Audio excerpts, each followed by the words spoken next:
নমস্কার, আপনারা এখন দেখছেন এসবি নিউজ। জানেন তো দর্শক বন্ধুরা, পশ্চিমবঙ্গে বিরোধী মানেই হয় হামলা নয় মামলা। আজ দক্ষিণ 24 পরগনার রায়দিঘি সংলগ্ন মন্দির বাজারে শুভেন্দু অধিকারী বিরোধী দলনেতা তার কনভয় গিয়েছে এবং সেখানে তাকে ঘিরে বিক্ষোভ, আন্দোলন, প্রতিবাদ অনেক কিছুই ঘটেছে। উদ্দেশ্য একটাই, যে বিরোধী মানে কণ্ঠরোধ করা। এখন অনেকেই বলবেন এটা সাধারণ মানুষের প্রতিক্রিয়া ছিল, জনবিক্ষোভ ছিল, কিন্তু কোন জনবিক্ষোভ আগে থেকেই প্ল্যাকার হাতে দাঁড়িয়ে থাকে? এটা পূর্ব পরিকল্পিত না সুনিয়োজিত, সেটা আপনারাই বলবেন। এনাদের মধ্যে একজন বললেন, ভদ্রমহিলা, যে 100 দিনের কাজের টাকা বন্ধ করে দেওয়া হয়েছে, জব কার্ড যারা হোল্ডার আছেন তাদের কাজকর্ম বিচ্যুতি ঘটেছে, আরও সব অনেক রকমের দাবি দেওয়া করেছেন। কিন্তু তার সাথে সাথে এটাও তো ভুললে চলবে না যে এই 100 দিনের কাজ যেটা বন্ধ হয়েছে, তার সাথে পশ্চিমবঙ্গেও দুর্নীতি রেকর্ড পরিমাণে হয়েছে। শিক্ষাক্ষেত্রে হোক, স্বাস্থ্যক্ষেত্রে হোক, রেশন দুর্নীতিতে হোক, মিড ডে মিলে হোক, বালি, কয়লা, খাদান, কোনটা বাদ গেছে? ভোট দেওয়ার কথা বলতে আসিনি। আজকে তো আমার সঙ্গে ঝান্ডা ছিল না। ব্যবসায়ী সংগঠনে তো সব দলের লোক আছে, সব ধর্মের লোক আছে। তারা বসে রেজুলেশন করে আমাকে ডেকেছে। কেন? আমি একজন হিন্দুদের বন্ধু, হিন্দুদের বন্ধু শুভেন্দু। আজকে আমি একটা ছোটখাটো পোস্টে আছি, লিডার অব অপোজিশন। আমি একজন এমএলএ। আমি ভারত সরকারের স্বরাষ্ট্র দপ্তর কর্তৃক একটা সিকিউরিটি গ্রেডে পাই। আমার সঙ্গে 12, 14, 18টা সিকিউরিটি দেওয়া আছে, একটা বুলেট প্রুফ গাড়ি দেওয়া আছে। আমি যদি হিন্দু হয়ে পশ্চিমবাংলায় রায়দিঘি পাথর প্রতিমায় আমার ধর্মাচরণ করতে না পারি, আমার হিন্দু ধর্ম পালনের ক্ষেত্রে যদি বাধা দেওয়া হয় আমার মতো লোককে, তাহলে আপনারা হিন্দুরা এখানে কিভাবে আছেন সহজেই অনুমেয়।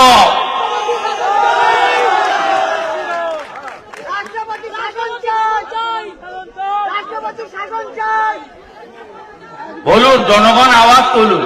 আমার হাতে তো ওটা নেই।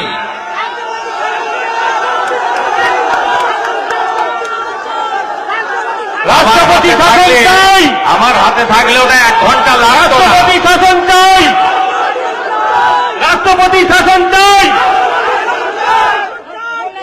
আমি যে দৃশ্য দেখতে দেখতে এসেছি, আপনারা কিভাবে এখানে বেঁচে আছেন যারা হিন্দু।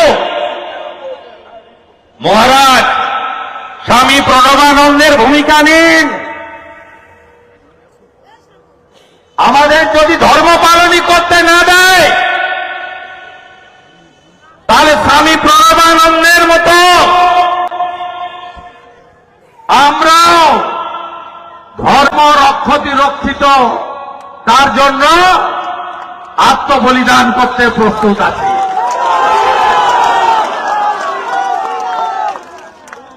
আপনারা ভালো থাকবেন। আমি এখান থেকে আবার আমতলা যাব।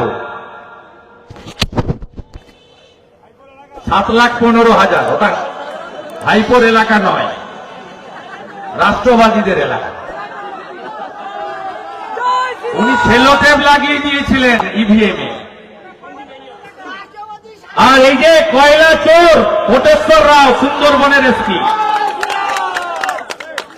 আপনার সঙ্গে আমার দেখা হবে।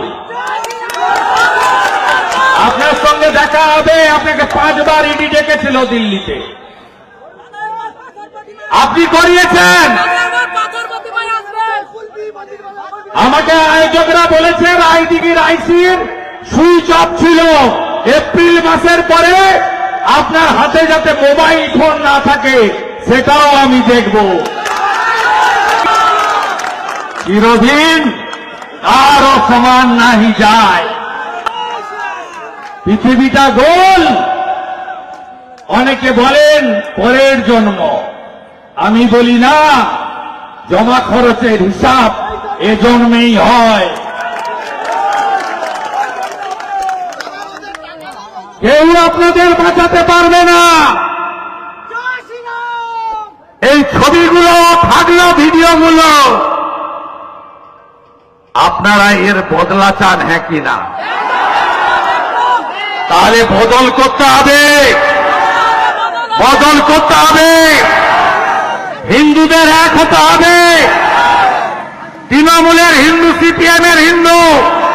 আপনার যদি যোগেন মন্ডল হতে না চান, আসুন ওম লেখা পতাকার নিচে সামিল হন। এই লড়াই হিন্দুদের টিকে থাকার লড়াই, হিন্দুদের বাঁচার লড়াই। তবে আমাকে আটকাতে পারবে না। জগদ্ধাত্রী পূজার পরে ঝান্ডার সঙ্গে ডান্ডা বেঁধে আসবো, ক্ষমতা থাকলে আটকাবে। বলে আসবো, বলে আসবো। আমি গাঙের ওপারে থাকা লোক। কত আত্মীয় আছেন এখানে মেদিনীপুরে? কত আত্মীয় আছেন? হাত তুলুন। আমি তো আপনাদের আত্মীয়, তাই তো? আমি নন্দীগ্রামে করে দেখিয়েছি তো। এবারে সাগর, রায়দিঘি, পাথর প্রতিমা, কাকদ্বীপ, মন্দির বাজার, কুলপি, এখানেও তাকত দেখাবো আমরা গাঁয়ের লোকেরা।